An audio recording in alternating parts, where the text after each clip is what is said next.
جو آج جس سے ہم نے قرآن پاک کی تلاوت کا تراویح میں آغاز کیا، سورۃ الشمس، اس میں اللہ تعالیٰ نے کوئی 8 قسمیں کھا کر ایک بات ارشاد فرمائی ہے. 8 قسمیں، اور شاید کسی اور موضوع پر اللہ تعالیٰ نے اتنی قسمیں نہیں کھائیں. 4 قسمیں، 5 قسمیں، 1 قسم.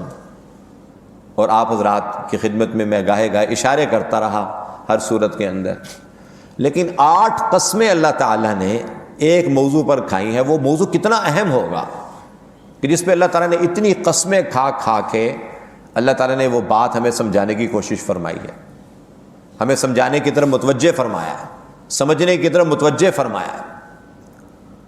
ان قسموں کی تفصیلات تو بیان کرنا اس وقت جو ہے وہ وقت کا تقاضا نہیں ہے، لیکن میں اس موضوع کی طرف آنا چاہ رہا ہوں جس کو اللہ تعالیٰ نے والشمس وضحاها والقمر اذا تلاها والنهار اذا جلاها واللیل اذا یغشاها والسماء وما بناها والارض وما طحاها ونفس وما سواها، اور اس جان کی قسم اور اس ذات کی جس نے اس کو بنایا ہے. یہ قسمیں کھا کے اللہ فرما رہے ہیں قد افلح من زکاها وقد خاب من دساها. اس سے پہلے فرمایا فَأَلْهَمَهَا فُجُورَهَا وَتَقْوَاهَا، کہ ہم نے تمہارے دل میں ڈال دیا ہے تقوی والا راستہ بھی اور اللہ کی نافرمانی والا راستہ بھی. سمجھ تمہارے اندر پیدا ہو گئی ہے. اس لیے اللہ تعالیٰ کا اصول ضابطہ یہ ہے کہ اللہ تعالیٰ حجت پوری ہونے کے بغیر، عقل سمجھ میں بات ڈالے بغیر پکڑ نہیں کرتے. اس لیے نابالغ کی پکڑ نہیں ہے. بہت سارے مفسرین کا موقف یہ ہے کہ جو جنت و دوزخ کے درمیان جو اعراف جگہ ہے نا، اعراف، اس میں اللہ تعالیٰ ان بچوں کو رکھیں گے جو کہ بلوغت سے پہلے دنیا سے چلے گئے.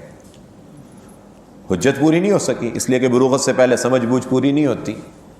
اور قرآن پاک میں اللہ تعالیٰ نے کئی جگہ اس مضمون کو ذکر کیا، وما كنا معذبین حتی نبعث رسولا، ہم اس وقت تک کسی قوم پر عذاب نازل نہیں کرتے یہاں تک کہ ہم رسول بھیج دیتے. رسول ذریعہ ہیں، جیسے آج سورۃ البینہ میں پڑھا، رسول پاک صلی اللہ علیہ وسلم دلیل اللہ تعالیٰ کی طرف سے ایک واضح حجت ہیں انسانیت کے لیے. آپ کی تشریف آوری کے بعد، آپ کا پیغام سامنے آنے کے بعد اب انکار کی کوئی گنجائش نہیں ہے. تو اللہ تعالیٰ نے یہاں پر بھی فرمایا پہلے فَأَلْهَمَهَا فُجُورَهَا وَتَقْوَاهَا، تقوی والی، اللہ کے فرما برداری والی اور اللہ کی نافرمانی والی زندگی کے سمجھ بوجھ ہم نے تمہارے اندر پیدا کر دیا. اس کو عربی میں الہام کہتے ہیں، دل کے اندر بات کا ڈال دینا. تو پھر اللہ تعالیٰ نے سورۃ الفجر کے اندر جس نفس مطمئنہ کا ذکر کیا، جس پہ میں نے تھوڑی سی ایک دن بات کی تھی کہ ہم میں سے کوئی بھی سوائے انبیاء علیہ السلام کے کوئی بھی بچپن سے ماں کی کوکھ سے دنیا کے اندر بنا بنایا نہیں آتا. جاہل پیدا ہوتا. قرآن پاک میں اللہ تعالیٰ نے فرمایا انہ کان ظلوما جہولا. یہ جاہل کی بھی سپرلیٹو ڈگری ہے. جاہل ترین ایسا جاہل جس کو اپنی جہالت کا بھی پتہ نہیں ہے. یہ اللہ نے اس کو فطرتی طور پر جاہل پیدا کیا، اور اس کے ساتھ ساتھ یہ جہول کے ساتھ ساتھ ظلوم بھی ہے، ظالم ہے، اپنی جان پر بھی ظلم کرتا ہے اور اپنی سوسائٹی اور معاشرے میں انسانوں پر بھی ظلم کرتا ہے. ظلم کے اندر دونوں ہیں. تو اس کا مطلب کیا ہوا کہ انسان ان پڑھ اور انسان غیر تربیت یافتہ دنیا میں پیدا ہوتا ہے. تعلیم کے حوالے سے ہم سب کو یہ بات پتہ ہے کہ ہم میں سے کوئی بھی ایسا نہیں ہے کہ جو جناب جس کو کہیں پڑھنے لکھنے کے لیے مدرسہ سکول جانے کی ضرورت نہ پڑی ہو اور پڑھا لکھا بن گیا ہو. الف با تا سا سے سبق شروع ہوا، پی ایچ ڈی پوسٹ ڈاک تک جو ہے نا وہ سلسلہ چلتا رہتا ہے دنیاوی تعلیم کا اور دینی تعلیم کا جو ہے وہ عالم اور مفتی اور پھر شیخ الحدیث اور قاری اور یعنی وہ بھی پورے سلسلے ہیں، سلسلہ چلتا رہتا ہے. تو ہم میں سے کوئی بھی اس حقیقت سے انکار نہیں کر سکتا کہ میں تو پڑھا لکھا پیدا ہوا تھا، میرا کوئی استاد نہیں. امی صرف کون ہے؟ حضور اکرم صلی اللہ علیہ وسلم کی ذات گرامی. ہاں الذین یتبعون الرسول النبی الامی، صرف حضور امی ہیں، ان کا استاد اللہ ہے. باقی ہم سارے کے سارے دنیا کے اندر ہمیں کسی اپنے جیسے انسان استاد کی ضرورت ہے، اور اس کی رہنمائی میں پڑھ لکھ کر ہم زندگی گزارتے ہیں، لکھنا سیکھتے ہیں، قلم پکڑنا سیکھتے ہیں، جس کی آج اللہ تعالیٰ نے سورۃ العلق میں ذکر کیا کہ اللہ تعالیٰ نے تمہیں قلم کے ذریعے سے تعلیم دی.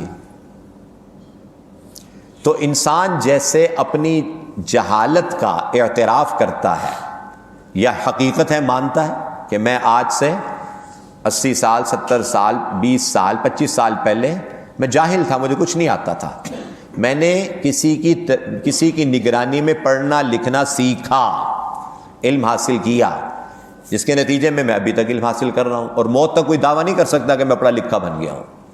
اور جو یہ دعویٰ کرتا ہے نا تو اللہ پاک پھر ایسے اس کو پھنساتے ہیں کہ اس کو سب پتہ چل جاتا ہے کہ دودھ کا دودھ پانی کا پانی ہو جاتا ہے کہ تیری معلومات کتنی ہیں، اس کو اپنا مبلغ علم پتہ چل جاتا ہے. اس لیے کہا وفوق کل ذی علم علیم، ہر جاننے والے سے بڑھ کر جاننے والا ہوتا ہے. اس لیے کبھی انسان علم کا دعویٰ نہ کرے، اس میں بھی انسان بس لو پروفائل ہلکا ہلکا چلتا رہے بس. تو جیسے یہ حقیقت ہے، اس بات کو تو اس پہ ہم سب متفق ہیں اور اس کی ضرورت سے منکر نہیں. ہم سب کہتے ہیں علم حاصل کرنا چاہیے، اور زندگی بھر آدمی اطلب العلم من المہد الی اللحد، ماں کی گود سے لے کر اور قبر کی میں داخل ہونے تک، لحد تک علم حاصل کرتے رہو، حدیث بھی ہے. لیکن جو بات جس کی طرف میں سورۃ الضحیٰ کے ریفرنس سے عرض کرنا چاہ رہا ہوں، جس کی طرف ہم بالعموم متوجہ نہیں ہیں، وہ بات ہے جو اللہ تعالیٰ نے 8 قسمیں کھا کر ارشاد فرمائی ہے، وہ ہے انسان کا تزکیہ نفس، انسان کی تربیت، انسان کی روحانی اخلاقی باطنی تربیت، جس کو میں تھوڑا سا آسان کر کے عرض کر کے بات کو ختم کرتا ہوں. قرآن کریم میں اللہ تعالیٰ نے تزکیہ کا کئی جگہ ذکر کیا ہے. تزکیہ ہوتا کیا ہے، تزکیہ کی اہمیت کیا ہے، اور تزکیہ کروانا کیوں ضروری ہے، اور تزکیہ پھر کیسے کروایا جا سکتا ہے. یہ چند ایک سوالات ہیں جس کا جواب سامنے آ جائے قرآن پاک کی روشنی میں تو زندگی کی بہت ساری اس وقت کی کمزوریاں ہماری دور ہو سکتی ہیں. تو پہلی بات تو یہ کہ اللہ تعالیٰ نے تزکیہ کا ذکر جہاں سورۃ الشمس میں قسمیں کھا کھا کر کیا، قد افلح من زکاہا، تحقیق کامیابی پائی ہے اس شخص نے جس نے اپنا تزکیہ کر لیا ہے، وقد خاب من دساہا، اور تحقیق ناکام ہو گیا اور مراد نہ پا سکا، نامراد ہو گیا وہ شخص جس نے اپنے نفس کو تربیت کے بغیر روند ڈالا. دسا یا دسو کا مطلب ہوتا ہے عربی زبان میں، یہ جو بیج ہوتا ہے نا، بیج، اس کو جب زمین کے اندر پھینکتے ہیں نا، یا بالیوں میں سے دانہ نکالنے کے لیے، پہلے زمانے میں، ابھی تو تھریشر آ گئے نا، تو پہلے ہوتے تھے بیل، تو بیل اس کو روندتے تھے، اس کے اوپر چلتے تھے، تو جس سے وہ دانے جو ہے نا وہ بالیوں سے نکلتے تھے. روندنا، پاؤں کے نیچے روندنا. تو اللہ تعالیٰ نے نفس کا تزکیہ نہ کروانے کو اپنے آپ کو یوں ذلیل کروانا فرمایا ہے کہ جیسے کوئی پاؤں کے نیچے کسی چیز کو مسلتے اور روندتے ہو نا، ایسے تم اپنے نفس کا حال کر رہے ہو بغیر تزکیے کے. اسی بات کو اللہ تعالیٰ نے سورۃ الاعلی میں بھی ذکر کیا، قد افلح من تزکا وذکر اسم ربہ فصلی، وہاں پر بھی ذکر فرمایا. پھر جہاں اللہ تعالیٰ نے حضور اکرم صلی اللہ علیہ وسلم کی بعثت کا ذکر کیا کہ اللہ نے ان کو نبی بنا کر بھیجا ہے، پھر مقاصد بعثت کہ اللہ تعالیٰ نے نبی پاک صلی اللہ علیہ وسلم کو کیوں نبی بنا کر بھیجا، کیوں نبی بنا کر بھیجا، اس کے مقصد کیا ہے. مقاصد بعثت میں 3 چیزیں اللہ تعالیٰ نے بیان کی. لقد من اللہ علی المؤمنین، اللہ تعالیٰ نے ایمان والوں پر احسان کیا ہے. اذ بعث فیہم رسولا، کہ ان میں رسول بھیجے ہیں. کیا کام ہے رسول کا؟ یتلو علیہم آیاتی، سب سے پہلے ان کو اللہ کی آیتیں پڑھ پڑھ کے سناتے ہیں. تلاوت کا تعلق ہوتا ہے الفاظ کے ساتھ. اس سے میں ان لوگوں کی طرف بھی جو ہے وہ اشارہ کرنا چاہتا ہوں کہ جو تلاوت قرآن کریم کو بے فائدہ چیز سمجھتے ہیں کہ تلاوت کا کیا فائدہ، قرآن پہ قرآن ختم کری دو، قرآن پہ قرآن ختم کری دو، اس کا کیا فائدہ۔ عرض کر چکا ہوں کہ بس اوقات الفاظ منہ سے نکالتے وقت دھیان کرنا چاہیے کیا بول رہے ہیں۔ بس اوقات ٹھیک ہے، آپ جس بات کی اہمیت بیان کرنا چاہتے ہیں، میں آخر میں اسی کی اہمیت پر آپ کو متوجہ بھی کرنا چاہ رہا ہوں کہ یہ قرآن کریم کا یہ 10 منٹ کا خلاصہ ہر تراویح سے پہلے یہ کافی نہیں ہے۔ جب تک کہ ہم پورا قرآن کریم کسی ماہر کی نگرانی میں پورے اس کے معانی اور مطالب کے ساتھ نہ سمجھ لیں، یہ نہ کافی ہے، تو اشارے تھے بس، صرف چیز چکھانے کے لیے کہ اس کا ٹیسٹ لگ جائے، طلب پیدا ہو جائے، پھر ہم خود اس کو تلاش کریں۔ تو تلاوت سب سے پہلا مقصد اللہ تعالیٰ نے اس لیے بھیجا یتلو علیہم آیاتی، کہ وہ ان کو پڑھ پڑھ کے اللہ کی آیتیں سنائیں۔ تلاوت کا مطلب ہوتا ہے آیات کو پڑھ کر سنانا، تلاوت پڑھ کے سنانا۔ تو ہمارے حضرت ہمارے استاد محترم فرمایا کرتے ہیں کہ جو تلاوت ہوتی ہے نا، تلاوت یہ صرف قرآن کی جائز ہے۔ تلاوت آیات اللہ ہوتی ہے بس، اس کے علاوہ کوئی عربی کی کوئی مضمون تلاوت کے رنگ میں پڑھنا بھی جائز نہیں ہے، درست نہیں ہے۔ لہذا اگر کوئی شخص جو ہے وہ عربی کی کوئی عبارت یا حدیث ہی مثلا اس کو قرآن کی طرح سے تلاوت کرنا شروع کر دے، بسم اللہ الرحمن الرحیم انما الاعمال بالنیات وانما لکل امرئ ما نوى فمن كانت هجرته الى اللہ ورسولہ، ابھی حدیث ہے، اس کو آپ قرآن پاک کی تلاوت کے انداز سے نہیں پڑھ سکتے، تاکہ قرآن اور غیر قرآن میں فرق واضح رہے۔ اس لیے تلاوت صرف قرآن کے لیے۔ بہت سارے ہمارے علماء دوست خطبہ پڑھ رہے ہوتے ہیں جمعے کو، اور اس طرح سے پڑھ رہے ہوتے ہیں جیسے جمعے کی نماز میں تلاوت کرتے ہیں، غلط ہے۔ خطبہ اس انداز سے پڑھنا جس انداز سے قرآن پڑھ، خطبے کے اندر انداز گفتگو والا ہونا چاہیے۔ عربی زبان میں آپ گفتگو کر رہے ہیں، ہاں اس میں آیت آ جائے اس کی تلاوت کریں، لیکن آیت کے علاوہ خطبے میں بہت ساری چیزیں ہم پڑھ رہے ہوتے ہیں، احادیث پڑھ رہے ہوتے ہیں، تقوی کا حکم کر رہے ہوتے ہیں، لوگوں کو توحید کی بات کر رہے ہوتے ہیں۔ تو بہرحال عرض کر رہا تھا تلاوت سب سے پہلے نبی اکرم صلی اللہ علیہ وسلم کی رسول بنا کر بھیجے جانے کا پہلا مقصد یہ ہے کہ وہ اللہ تعالیٰ نے ان کو بھیجا ہے تاکہ وہ آیات کی تلاوت کر کے ان کو سنائیں، یتلو علیہم آیاتی۔ دوسرا مقصد وَيُزَكِّيهِمْ، وہی بات جو اللہ تعالیٰ نے قسمیں کھا کر سورۃ الشمس میں فرمائی، اسی بات کو اللہ تعالیٰ نے رسول اکرم صلی اللہ علیہ وسلم کے نبوت کے مقاصد میں بیان کیا ہے۔ معمولی بات نہیں ہے یہ۔ 3 جو بنیادی مقصد ہیں ان میں سے ایک مقصد تلاوت آیات، اور دوسرا ان کا تزکیہ، اور پھر تیسری چیز وَيُعَلِّمُهُمُ الْكِتَابَ وَالْحِكْمَةَ، کہ وہ ان کو کتاب کی تعلیم دیتے ہیں۔ اب یہ قرآن اور اس کی تفسیر اور اس کے مطالب، اور حکمت سے مراد بہت سارے مفسرین کے مطابق حدیث ہے حضور پاک صلی اللہ علیہ وسلم کی، جو قرآن کی تشریح میں حضور اکرم صلی اللہ علیہ وسلم حکمت کی باتیں امت کو سکھاتے ہیں، وہ بھی حضور کے مقاصد میں سے۔ تو اب یہ دونوں باتیں تو سمجھ میں آتی ہیں ہم سب عام مسلمانوں کو بھی، تلاوت قرآن پڑھ رہے ہیں، قرآن سیکھ رہے ہیں، قرآن کے حافظ بن رہے ہیں۔ ہم سب نے الحمدللہ تراویح میں قرآن پاک کی تلاوت پڑھی اور سنی۔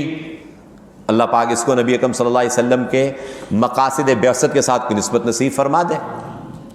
تعلیم کتاب، علم، ہر وہ علم جس سے خدا شناسی حاصل ہو، چاہے وہ فزکس ہو، چاہے وہ کیمسٹری ہو، چاہے وہ میتھس ہو، دنیا کے جو بھی علوم، اگر وہ آپ کو اس علم کے ذریعے سے آپ کو حقیقت اور خدا شناسی حاصل ہو رہی ہے تو یہ حکمت ہے۔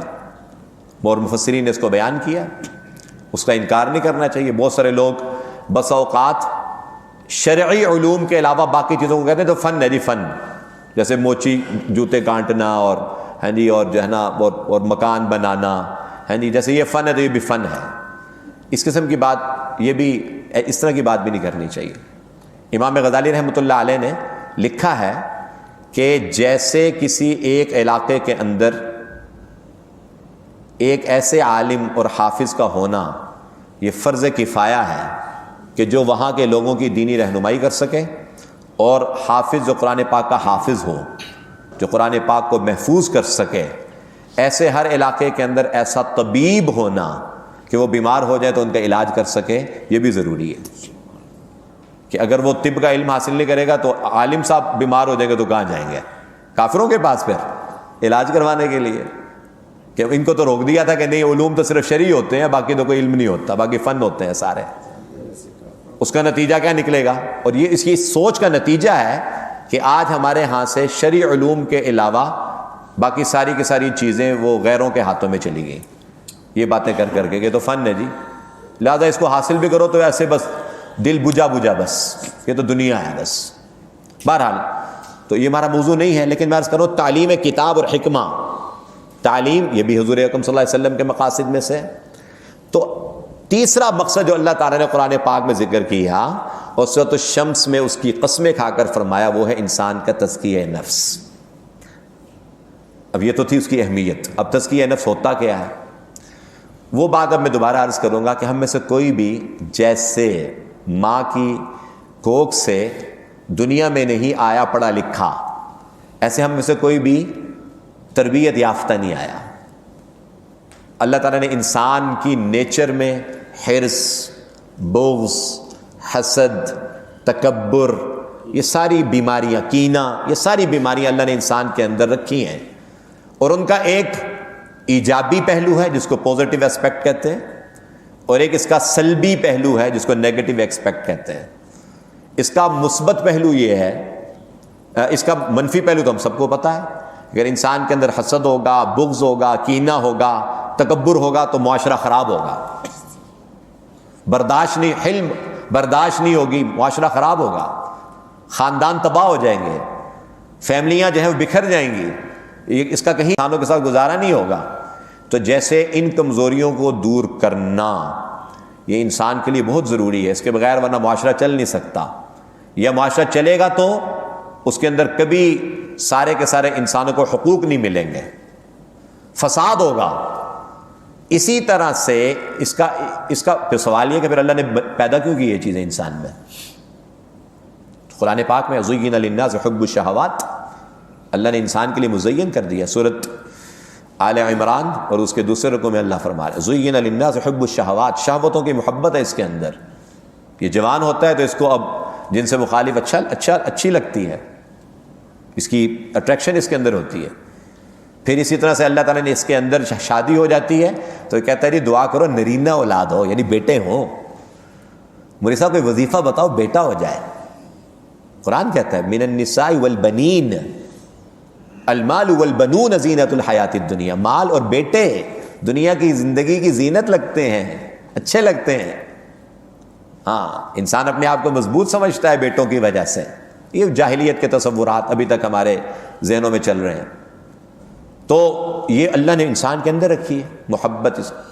پھر مال کی محبت، والقناطیر المقنطرۃ من الذهب والفضہ، سواریوں کی محبت، والخیل المسومۃ والانعام والحرث، زمین کھیتی، اس کی محبت اللہ نے انسان کے اندر رکھی ہے۔ یہ نہ ہو تو ہم میں سے کوئی ایک بھی لاک ڈاؤن ختم ہونے کے باوجود کرونا کے ڈر سے دکانیں نہ کھول لے۔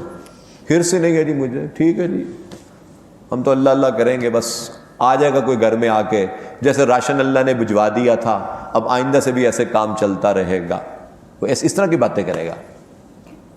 اس کے اندر حرص ہی نہیں ہے، اس کے اندر اگر تکبر نہیں ہوگا تو غیرت بھی نہیں ہوگی۔ بڑے سے بڑے بےغیرتی کے کام اس کی آنکھوں کے سامنے ہوں گے تو نظروں کی حفاظت کرے گا، منہ نیچے کر لے گا، کوئی بات نہیں چاہیے۔ شجاعت نہیں ہوگی اس کے اندر، بزدل ہوگا۔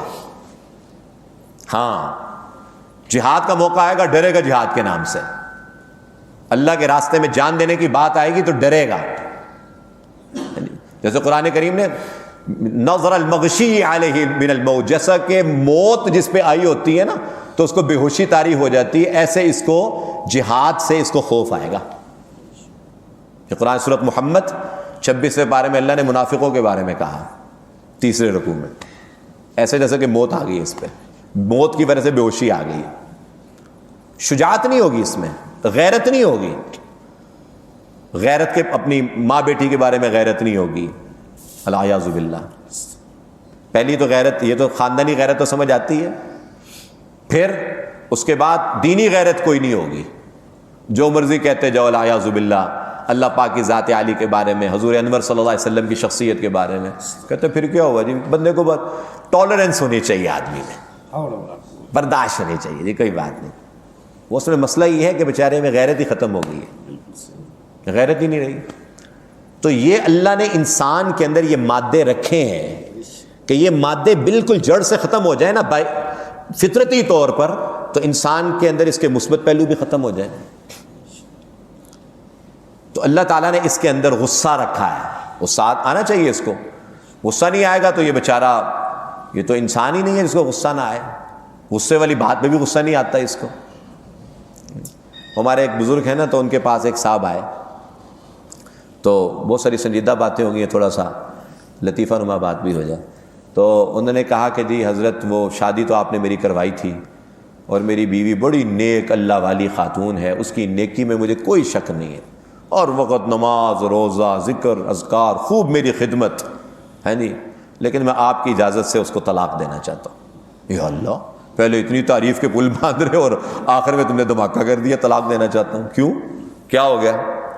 کہ حضرت شادی کو 1 سال 2 سال 3 سال ہو گئے، آج تک کبھی اس نے مجھے کوئی فرمائش نہیں کی، کوئی نخرہ نہیں ہے نہیں، اتنی بڑی بڑی بات ہو جائے آگے سے خاموش۔ تو میرا خیال ہے کہ شاید اب نارمل ہے یہ، ہاں اب نارمل ہے شاید، کوئی نخرہ نہیں، کوئی غصہ نہیں، سسرال کے بارے میں جو مرضی کہہ دو کچھ نہیں، میکے کے بارے میں جو مرضی کہہ دو کچھ نہیں ہے نہیں، لگتا ہے اب نارمل ہے یہ، ظاہر ہے اس کے ساتھ میں میرا گزارا نہیں ہو سکتا ہے اب نارمل عورت کے ساتھ ہے نہیں۔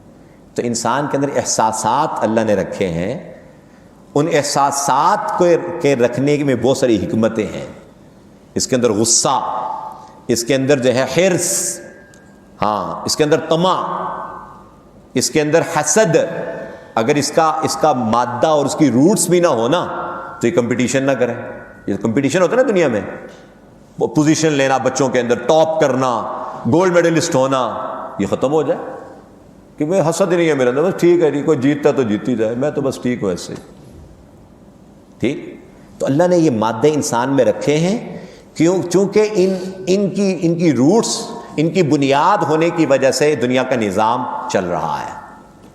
لیکن دوسرا مسئلہ کیا ہے کہ جب یہ چیزیں آؤٹ آف کنٹرول ہو جاتی ہیں نا، تو پھر بھی معاشرہ خراب ہوتا ہے۔ اب حسد تو تھا، لیکن اتنا حسد ہو گیا کہ اب کسی کو برداشت ہی نہیں کرتا، یہ اپنے بھائی کو بھی برداشت نہیں کرتا، مجھ سے آگے کیوں نکل رہا ہے۔ اتنا حسد اس کا بڑھ گیا کہ یہ اپنے مسلمان بھائی کو بھی، اپنے حقیقی بھائی کو بھی برداشت نہیں کر رہا۔ اب یہ اتنا حسد ہو گیا کہ اپنے بیٹے کو بھی یہ برداشت نہیں کر رہا۔ اتنا اس کے اندر غصہ ہے الیاذ باللہ کہ غصہ جب آتا ہے تو باپ کو بھی نہیں دیکھتا، والدہ کو بھی نہیں دیکھتا، ان پہ بھی ہاتھ اٹھا دیتا ہے۔ اور اس میں اللہ نے انسان کے اندر شہوت رکھی ہے، جنسی جذبات، اگر یہ نہ ہو تو پھر شادی کیسے کریں؟ پھر سنیاسی باؤں کے بعد چکر لے لیں شادی سے پہلے ہے نہیں، کہ کوئی ٹوٹکا دے دے کہ میری شادی ہونے والی ہے۔ یہ جنسی جذبات کا ہونا بھی یہ انسان کے اندر مثبت چیز ہے، لیکن اتنے جنسی جذبات پیدا ہو گئے کہ جناب ہر طرف ہی بس اسی تلاش میں رہتا ہے اپنے جذبات کے پورا کرنے کے لیے۔ ہر عورت اس کو صرف محل شہوت ہی نظر آتی ہے، معذرت کے ساتھ۔ بھئی اللہ نے پاک بیوی دی ہے، بس اس سے گزارا کرو، باقی دنیا کا نظام ہے، ساری دنیا کی عورتیں تو تمہاری نہیں ہو سکتی نا۔ اس لیے انسان اس میں کنٹرول کرے۔ تو جیسے غصے پہ کنٹرول ضروری ہے، سمجھ آتی ہے ہمیں بات کہ کہاں غصہ کا اظہار کرنا ہے، کہاں نہیں کرنا، کہاں شہوت پوری کرنی ہے، کہاں نہیں کرنی، کہاں پر جو ہے وہ حسد میرے لیے مفید ہے، کمپٹیشن ہے۔ حسد کرو نا کہ جناب اس نے 10 قرآن ختم کری، میں 12 کروں گا، کرو حسد۔ ان بچوں نے 3 دن میں قرآن ختم کیے تو چھوٹے چھوٹے بچے ہیں، میں اتنا بڑا ہو کہ میں 1 دن میں کروں گا، کرو حسد۔ کس نے منع کیا؟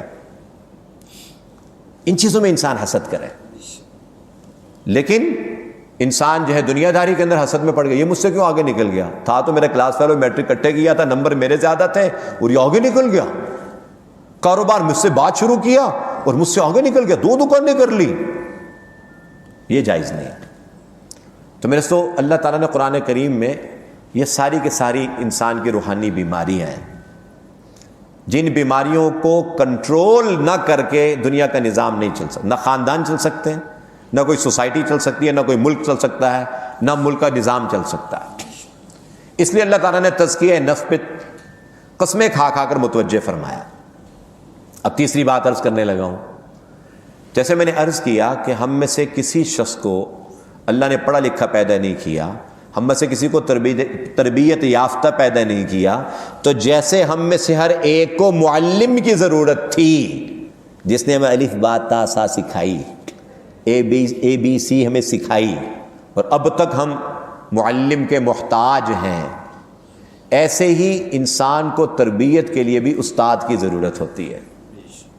بغیر استاد کے انسان کی تربیت نہیں ہو سکتی۔ جیسے انسان بغیر استاد کے عالم بن جائے نا، جیسے آج کل بنے ہوئے ہیں، وہ فضلوا فاضلوا، حدیث میں حضور نے فرمایا کہ قرب قیامت میں لوگ ایسے آئیں گے، افتوا بغیر علم، بغیر علم کے مسئلے بتائیں گے، خود بھی گمراہ ہوں گے، ساری لوگوں کو بھی گمراہ کریں گے۔ استاد کوئی نہیں، لیکن پڑھ لکھ کے بن گیا عالم، ہے نہیں، پگڑی شگڑی پہن کے اور جناب لمبے شبے چوغے پہن کے بیٹھ گئے میڈیا کے سامنے۔ اور میں نے آپ کو درس میں یہ عرض کیا تھا کہ ہمارے ہاں تو بہت بڑا عالم وہ ہے جو کہ کئی ٹی وی چینلز پہ آتا ہو، بہت بڑا عالم ہے، ہاں بہت بڑا عالم ہے۔ اور آج کل تو اشتہاروں پہ لکھا ہوتا ہے فلاں چینل کے جناب اس کے اندر پیش ہونے والے حضرت آئیں گے ختم قرآن پہ دعا کرانے کے لیے۔ انا للہ و انا، یہ کون سا معیار آ گیا علم کا؟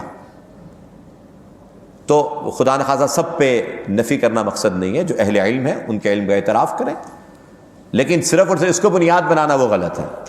تو میں عرض یہ کر رہا تھا، جیسے علم کے لیے استاد ضروری ہے، بغیر علم کے، بغیر معلم کے علم جو ہے وہ انسان کو ہدایت کے کامل درجے تک نہیں لے کر جاتا، اسی طرح سے بغیر انسان مربی کے انسان کی تربیت بھی نہیں ہو سکتی۔ تربیت بھی تعلیم کی طرح سے اس کے لیے بھی استاد چاہیے۔ اب سوال یہ ہے کہ معلم تو ٹھیک ہے، دینی معلم مدرسوں میں مل جاتے ہیں، قرآن پڑھاتے ہیں، حدیث پڑھاتے ہیں، ہے نہیں، اور ہم نے دیگر علوم سیکھنے ہوں سائنس کے، اس کے لیے ہمیں ماہرین اسکولوں، کالجز، یونیورسٹیز میں مل جاتے ہیں، تو یہ مربی کہاں سے ملیں گے ہمیں جو ہماری تربیت کریں؟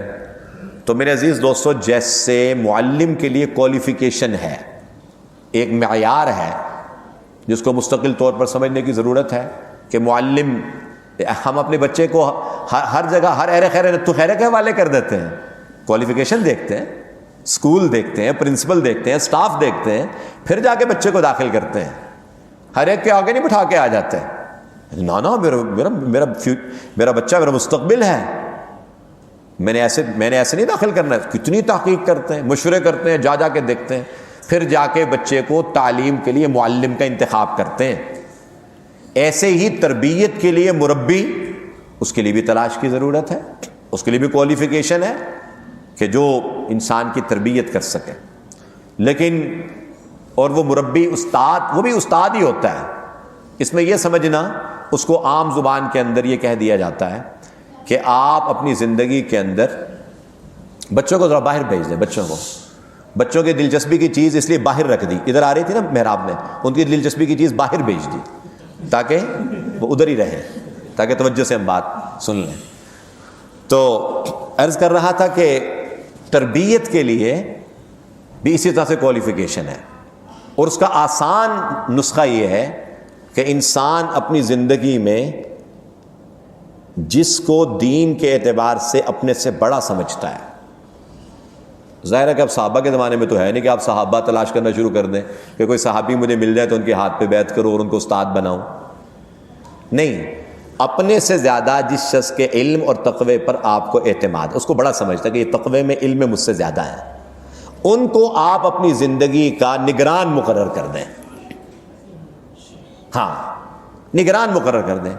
نگران مقرر کرنے کا کیا مطلب ہوتا ہے، یہ بھی عرض کر دیتا ہوں۔ نگران مقرر کرنے کا مطلب یہ ہے کہ آپ کو اجازت ہے کہ آپ دینی معاملات میں کمزوری پر میرے کان کھینچ سکتے ہیں۔ آئی بات سمجھ میں؟ میں اس بات کو تھوڑا سا اور واضح کرتا ہوں۔ ہم میں سے ہر آدمی، جب تک کہ ابا جی سر پہ ہوتے تھے نا، وہ نماز پڑھواتے تھے، صبح اٹھاتے تھے، سمجھ نہیں بات؟ اب ابا جی ہو گئے بوڑھے یا اللہ کے پاس چلے گئے, اب ہمارے سر پہ کوئی نہیں ہے. اب ہم نماز پڑھ لیں تو ٹھیک ہے, نہ پڑھیں تب بھی ٹھیک ہے, کسی نے نہیں پوچھنا.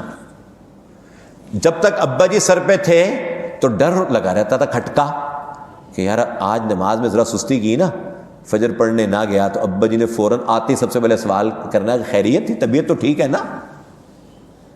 لیکن یہ بات ہم ایک دوسرے کو نہیں کہہ سکتے. قاری صاحب مجھے کہیں مفتی صاحب آج فجر میں نظر نہیں آیا, خیریت تھی نا؟ میں قاری صاحب آپ کو خیریت ہے؟ یہ سوالات شروع کر دیا آپ نے. آپ کون ہوتے یہ پوچھنے والا ہے؟ کیونکہ ہم نے آپس میں ایک دوسرے کا بڑا نہیں بنایا ہوا. یہ سوال ہم کہتے ہیں یہ میرا پرسنل سوال ہے, آپ میرے ساتھ اتنے زیادہ ذاتیات میں کیوں آ رہے ہیں؟ کیونکہ ہم نے کسی کو اپنا بڑا نہیں بنایا ہوا. ضابطے کے جو بڑے تھے, والد صاحب تھے جو ہمارے کان کھینچ سکتے تھے, وہ یا تو بہت ضعیف ہو گئے. اور یہ بھی ساتھ ساتھ ایک بات عرض کر دوں, میں بھی زندگی کے اس مرحلے پہ ہوں, میں ساتھیوں سے کہا کرتا ہوں کسی بزرگ کے حوالے سے کہ جو بچے جوان ہو کر بھی ساری باغ دوڑ ہاتھ میں آ گئی, اب کمانا شروع ہو گئے, ابا جی ہو گئے ضعیف, لیکن اس کو اب بھی ڈر لگتا ہے ابا جی سے کہ ابھی ذرا ادھر دھوئے تو اسی وقت تھپڑ مار دیں گے جیسے 8-10 سال کی عمر میں مار دیا کرتے تھے, ہے نہیں. اور اس کو ابا جی کے سامنے پیشی سے اب بھی ڈر لگتا ہے, اور ابا جی ابھی بھی اس کو اسی طرح سے بچپن والا نام مان نشانی کر کے جو ہے وہ نام جو رکھا ہوا تھا ابھی تو اسی طرح سے پکارتے ہیں. تو سمجھ لیں کہ یہ با ادب ہے, یہ با ادب ہے. ابا جی کے سامنے ابھی بھی پیش ہوتے ہوئے ڈرتا ہے, اور ابا جی اس سے بات کرتے ہوئے کوئی نہیں جھجکتے, الٹی بات میں بھی تھپڑ لگا دیتے ہیں سب کے سامنے, پوتے دوتے نواسے نواسی کو سامنے. سمجھ لیں با ادب ہے. اور ابا جی اب اس سے بات کرتے ہوئے حضرت کہتے ہیں اس کو, حضرت جی آپ تشریف لے آئیں, حضرت جی کھانا کھا لیں, تو سمجھ لیں یہ بے ادب ہے. ہاں بے ادب ہے. لوگ تو اس کو جو مرضی کہتے رہے, یہ بے ادب ہے. ایک ویسے معیار ہے سمجھنے کے لیے, کوئی ایسا کوئی قرآنی فارمولہ نہیں ہے کہ آپ کو قرآن سے دلیل دکھائیں جی کہاں لکھا ہوا ہے. ایک سوشل معاشرتی ایک معیار ہے یہ پہچان کے والد کا کتنا ادب ہے اس کے دل میں. اللہ ہمیں نصیب فرمائے. جن کے والدین زندہ ہیں اللہ پاک ان کا ادب کی توفیق عطا فرمائے. جن کے چلے گئے, جو کمیاں رہ گئی ہیں, نیکیاں کر کے ان کو بخشوا کر جو ہے نا جی کمیوں کو دور کرنے کی کوشش فرمائے. بس بات کو ختم کرتا ہوں. تو میرے عزیز, تو ہم میں سے ہر ایک کو نا اپنی زندگی میں کسی کو نگران مقرر کرنے کی ضرورت ہے. اب سوال, آخری سوال کہ جی وہ نگران کہاں سے آئے؟ وہ نگران آپ کی بیوی بھی ہو سکتی ہے. جی آج اپنی اہلیہ سے جا کر کہیں کہ بھئی پہلے تو میں نے آپ کو کہا ہوا تھا نا کہ میرے معاملات میں زیادہ بولنے کی ضرورت نہیں ہے. موبائل میں رات کو 1 بجے دیکھوں یا صبح تہجد میں دیکھوں تو میں مجھے پوچھنے کی کوئی ضرورت نہیں, میں بالکل صاف ستھرا ہوں موبائل دیکھنے کے معاملے میں. آئی بات سمجھ میں؟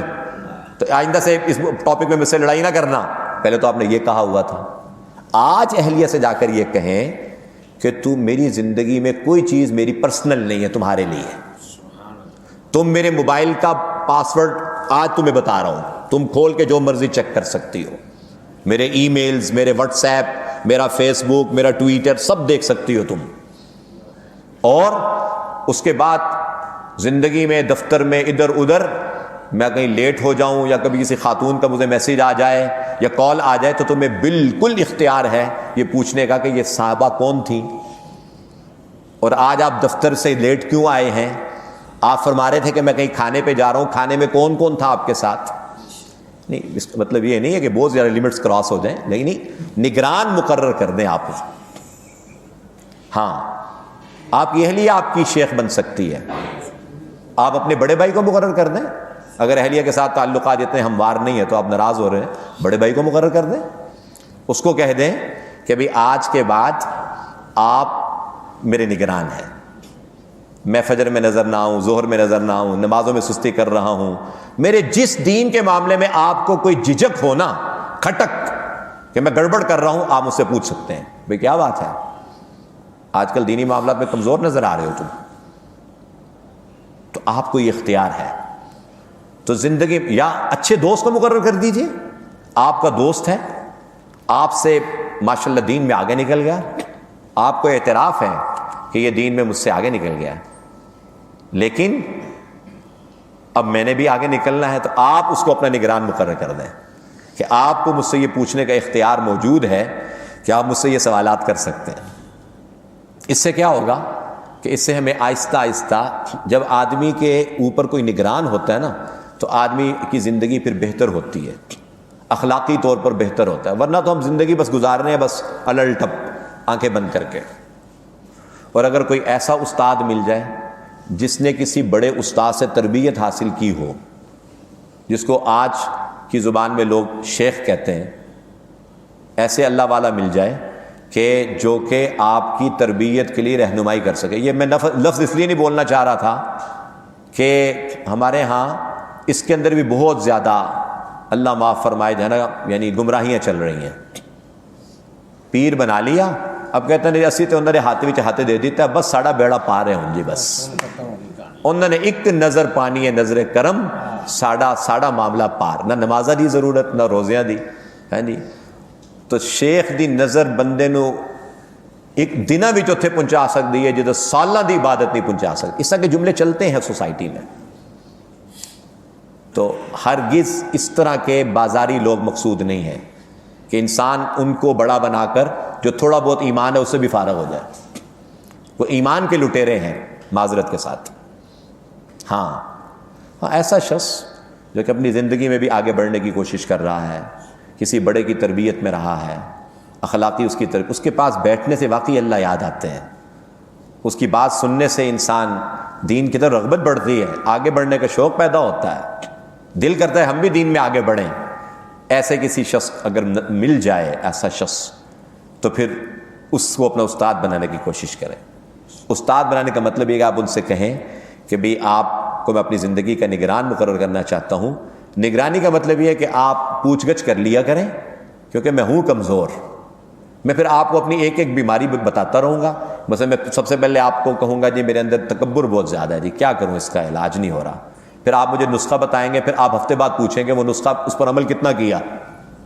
بس ہو سکتا ہے کہ آپ سے کہہ دے، مثال دے رہا ہوں، وہ استاد کہہ دے کہ جب سارے کے سارے تراویحیں پڑھ رہے ہو نا تو ساروں پہ جوتے سیدھے کیا کر ذرا، ہاں جوتے سیدھے کیا کر، مثلا نسخہ۔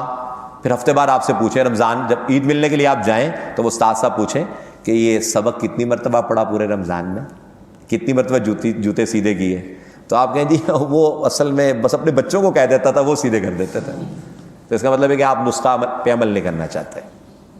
یا مثلا وہ آپ سے یہ کہہ دیں کہ جب رات کو جو ہے نا گھر والے سارے سو جائیں، یا صبح تہجد میں تہجد پڑھنے سے پہلے برتن دھو دیا کرو، گھر کے برتن دھو دیا کرو، ٹھیک۔ پھر آپ سے 2 ہفتے کے بعد پوچھ لیں کہ آپ نے برتن دھو لیے۔ یہ ہمارے ایک استاد تھے، اسی لائن کے استاد تھے وہ، ہے نہیں، حضرت مولانا صوفی سرور صاحب رحمۃ اللہ علیہ۔ تو ان کی کچھ باتیں ایسی ہیں جو نجی مجلس میں کبھی سناؤں گا انشاءاللہ، بڑی عجیب عجیب باتیں ہیں ان کی ولایت کی جو نشانی اللہ پاک بس اوقات بزرگوں کو نصیب فرماتے ہیں۔ میں باتیں اس لیے عرض کر رہا ہوں کہ لوگ سمجھتے ہیں کہ شاید ہم بزرگوں کے منکر ہیں، بزرگوں کو نہیں مانتے۔ ہاں بزرگوں کو ہم بزرگ مانتے ہیں، بزرگوں کو العیاذ باللہ خدائی اختیار والا نہیں مانتے، ہاں نبی نہیں مانتے، بزرگوں کو بزرگ مانتے ہیں الحمدللہ۔ ہاں تو بہرحال تو وہ ان تربیت میں کا نسخہ، مثلا ایک صاحب ان کے پاس آئے اپنی تربیت کے لیے، تربیت کی رہنمائی کے لیے کہ حضرت میں اپنی تربیت کروانا چاہتا ہوں، اخلاقی طور پر بہت کمزور ہوں۔ تو فرمایا اچھا چلو پھر آتے رہو، پہلے کچھ عرصہ 3 4 5 6 مہینے آتے جاتے رہے، پھر کہنے لگے جی میں مستقل طور پر آپ کو اپنا بڑا بنانا چاہتا ہوں، اور اس کے لیے ضروری ہے کہ بھئی بڑا تو اس کو بندہ بناتا ہے جس کی بات ماننے، پھر جو میں عرض کروں پھر ماننا پڑے گا۔ کہ جی بالکل ٹھیک ہے۔ تو بڑے خوبصورت پٹے بال رکھے ہوئے تھے، کہتے پھر باہر تشریف لے جائیے، وہ مدرسے کے جو بچوں کے جو بال مونڈ رہے ہیں نا، آپ ادھر ٹنڈ کروا کے تشریف لائیے واپس۔ حضرت میں تو اپنی تربیت کے لیے آیا ہوں۔ کہ جی آپ کی تربیت شروع ہو گئی ہے، ذرا منڈوا کر آئیے نا بال۔ حضرت یہ تو میں نے بہت عرصے سے سنت سمجھ کے رکھے ہوئے ہیں، اور حدیث بھی مجھے معلوم ہے کہ ترمذی شریف کی حدیث میں حضور پاک صلی اللہ علیہ وسلم کے بال، ہاں وہ الحمدللہ وہ حدیث تو ہمارے بھی علم میں ہے، مطلب ایسا کیجیے پہلے ذرا بال منڈوا کے تشریف لائیے۔ ابھی اللہ اس کا تربیت کے ساتھ کیا تعلق؟ پھر کہنے لگے بہت دل نخاس ہے، پتہ نہیں کیا میں نے کن کو بڑا بنا لیا، اتنے سخت بالوں سے مجھے اتنی محبت تھی، پتہ نہیں کون کون سے شیمپو اس پہ لگایا کرتا تھا، اور انہوں نے پہلے سے ہی پہلا اس طرح ہی میرے بالوں پہ چلوا دیا۔ تو کہنے لگے کہ لیکن اب کیا کریں، اب بڑا تو بنا لیا۔ پھر کچھ عرصے کے بعد کہنے لگے کہ ان کی اس نسخے کا سب سے بڑا فائدہ یہ ہو گیا کہ میری اب نظروں کی حفاظت ہوتی ہے۔ جب بال تھے نا تو اپنے آپ کو بڑا ماڈرن سا سمجھتا تھا کہ لوگ مجھے بھی دیکھتے ہوں گے تو میں بھی لوگوں کو دیکھوں، لیکن جب سے کروائیے نا ٹنڈ تو نظریں نیچی رہتی ہیں۔ ہاں، تو پتہ چل گیا کہ یہ بزرگ ہیں اور انہوں نے واقعی میری بیماری پر جو ہے نا انہوں نے اس پہ مرہم رکھی ہے انہوں نے۔ تو یہ استاد ہوتے ہیں، سمجھ آ رہی بات؟ جیسے ماہر ڈاکٹر، اب ڈاکٹر تو بیچارے آج کل کیا ماہر ہوں گے، ٹیسٹ کروا کے علاج کرتے ہیں، پہلے نباز حکیم ہوتے تھے، نبض پہ ہاتھ رکھتے تھے اور بیماری بتا دیتے تھے۔ ہاں، نباز ہوتے تھے، نبض شناس۔ تو یہ جو نبض شناس ہوتا ہے کوئی عالم الغیب نہیں ہوتا، یہ ایک فن ہوتا ہے۔ اسی طرح جو اللہ والے استاد ہوتے ہیں وہ ہر بندے کی بیماری اور اس کا علاج اللہ تعالیٰ ان کے دل میں ڈال دے۔ جو الہمہا فجورہا و تقواہا ہے نا، اس کی اللہ تعالیٰ عملی شکل قائم فرما دیتے ہیں کہ اس کو کون سی فجور سے نکالنے کی ضرورت ہے اور کون سے تقوی کے راستے میں اس کو چلانے کی ضرورت ہے۔ تو چونکہ میرے دوستو آج ہم سارے کے سارے نا، میں یہ کہہ رہا ہوں کہ میں نے یہ مضمون اس لیے شروع کیا ہے، یہ عرض کرتا ہوں ساتھیوں کو کہ میں سب سے پہلے خود ضرورت محسوس کرتا ہوں کہ بھئی اپنے اوپر کسی کو نگران مقرر کیا جائے۔ آخری بات عرض کر کے دعا کرتے ہیں، وقت کافی ہو گیا۔ میں نے اپنے ایک استاد جو میرے تعلیم کے سلسلے کے استاد ہیں، ان سے میں نے عرض کیا کہ اب اللہ معاف فرمائے ہمیں ممبر مل گیا ہے اور مائک مل گیا ہے، اب ہم بڑے بڑے فلسفے جھاڑتے رہتے ہیں ممبر پر بیٹھ کے اور محراب پہ بیٹھ کے بڑی بڑی باتیں کرتے رہتے ہیں، لیکن ہماری باتوں پہ اب غلطیاں نکالنے والا اب کوئی نہیں ہے۔ پہلے تو یہ ہوتا نا کہ استاد سامنے بیٹھے ہو تو بات کرتے بندہ جھجکتا بھی ہے، جیسے تراویح میں بندے کو پتہ چل جائے نا کہ آج کوئی 5-6 بڑے پکے حافظ آئے ہوئے ہیں تو پکا سپارے میں بھی غلطیاں آنے، اس میں سورۃ الفاتحہ میں بھی بندہ بھول جاتا ہے اور تیسرے پارے میں بھی غلطیاں آنا شروع ہو جاتی ہیں، روب ہوتا ہے۔ تو اسی طرح سے استاد آدمی کو پتہ ہونا کہ مجھ سے بڑے علم والے، مجھ سے بڑے تقوی والے میری بات سن رہے ہیں، تو آدمی بڑا محتاط ہو کے بولتا ہے۔ اب وہ تو یعنی نصیب نہیں ہے، جمعے پڑھاتے ہیں، درس دیتے ہیں، پتہ نہیں کیا کیا باتیں دین کی کرتے رہتے ہیں، صحیح بھی ہیں کہ نہیں ہیں۔ تو حضرت نے عجیب بات فرمائی، انہوں نے فرمایا کہ اپنے دوستوں میں سے کچھ تو وہ ہوتے ہیں جو ان کا کام ہی اعتراض ہوتا ہے، وہ نہیں، وہ تو بال کی کھال اتارتے ہی رہتے ہیں، وہ ہے نہیں، وہ بھی ماشاءاللہ تربیت کرتے رہتے ہیں۔ کچھ وہ دوست ہیں جو آپ کے مخلص دوست ہیں، آپ ان کی خدمت میں یہ گزارش کر دیں کہ بھی آپ کو میری کوئی بات نامناسب لگا کرے نا تو آپ تنہائی میں آ کے مجھے ضرور فرما دیا کہ آپ کا بڑا احسان ہوگا میرے اوپر۔ یہ بات آپ انفرادی طور پر اپنے 8-10 دوستوں کو کہہ دو، پھر جب وہ بات کہیں تو پھر ٹھنڈے دماغ کے ساتھ بیٹھ کے سوچو کہ واقعی یہ بات میں نے غلط تو نہیں کی، ذرا دوبارہ کتابیں دیکھ لوں، اور اگر بات غلط کہہ دی یا نامناسب کہی تو اگلی مرتبہ اسی مجمع میں برملا اپنی غلطی کا اعتراف کرو کہ میں نے فلاں مجمع میں یہ بات کہہ دی تھی جو مجھ سے غلط ہو گئی، صحیح بات یہ ہے، اور وہ جو میں نے غلط کہہ دی اللہ بھی مجھے معاف فرمائے، آپ بھی مجھے معاف کر دیجیے گا۔ یہ میں نے مثالیں عرض کی ہیں اپنے اوپر کسی کو نگران مقرر کرنے کی، کہ اب آپ کہیں کہ جی وہ استاد کہاں سے ڈھونڈ کر لائیں، تو میں نے مثال کے طور پر آپ کی اہلیہ محترمہ بھی آپ کی نگران ہو سکتی ہیں، آپ کے والد صاحب حیات ہیں وہ ہو سکتے ہیں، آپ کے بڑے بھائی ماشاءاللہ دین میں آپ سے آگے ہیں وہ ہو سکتے ہیں، آپ کے دوستوں میں سے کوئی دوست ہو سکتا ہے، آپ کے نمازیوں میں سے کوئی نمازی ہو سکتا ہے، آپ کے محلے داروں میں سے کوئی ساتھی آپ کا ہو سکتا ہے، لیکن انفرادی طور پر آپ ان سے یہ کہیں کہ میں آپ کو اپنی زندگی میں اپنے دینی معاملات میں نگران مقرر کرنا چاہتا ہوں۔ تو اس سے کیا ہوگا کہ آہستہ آہستہ آہستہ آہستہ آہستہ اللہ پاک پھر ہمیں اپنی کمزوریوں کی طرف متوجہ فرما دیں گے، ان کی اصلاح کی توفیق عطا فرما دیں گے۔ باقی یہ تو جنم روگ ہے، یہ ہاں یہ 1-2 دن کی بات تو ہے کوئی نہیں، یہ نفس کے ساتھ کشتی تو موت تک چلتی رہے گی، کبھی نفس اوپر کبھی ہم اوپر۔ اللہ کرے کہ جب دنیا سے جائیں تو ہم نفس کے اوپر ہوں اور ایمان کے ساتھ دنیا سے چلے جائیں۔ وآخر دعوانا ان الحمد للہ رب العالمین۔